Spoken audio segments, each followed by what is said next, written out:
ఈరోజు ఈ కార్యక్రమానికి విచ్చేసిన గౌరవనీయులు మా అందరి ప్రియమైన నాయకుడు మన వర్కింగ్ ప్రెసిడెంట్ కేటీఆర్ అన్న గారికి మరియు ఫైటర్ మా అమ్మమ్మ సబితారెడ్డి గారికి శ్రీనివాస్ గౌడ్ గారికి వేదికపైన పెద్దలందరికీ పట్నం నరేందర్ రెడ్డి గారికి అందరికీ పేరు పేరున నమస్కారాలు.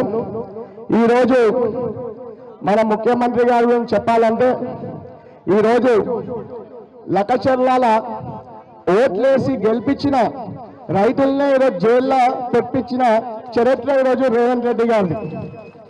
ఆయన సొంత కాన్స్టిట్యున్సీలో అలా రైతులని జైల్లో పెట్టిస్తే మన వర్కింగ్ ప్రెసిడెంట్ మీకు తెలియాలని చెప్తున్నా, ఒక్కొక్క రైతుకి ఒక్కొక్క వకీల్ని పెట్టి ఈరోజు కేటీఆర్ అన్న వాళ్ళందరినీ బయటికి తీసుకురావడం జరిగింది.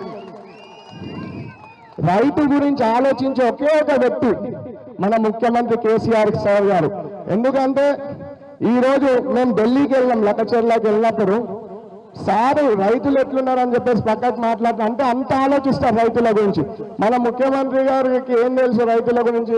ఈరోజు మీరు ఒక్కసారి ఆలోచించండి, మనం అందరం ఊర్లలోకి వెళ్తే మామూలు తిట్లు తింటలేరు ముఖ్యమంత్రిని. ఒక్కసారి అందరు తప్పు చేసినామని చెప్పేసి అనుకుంటున్నారు. ఈ అవకాశం ఇచ్చిన అందరికీ పేరు పేరు నమస్కారాలు. థ్యాంక్ యూ అవినాష్ రెడ్డి గారు, చాలా బ్రహ్మాండ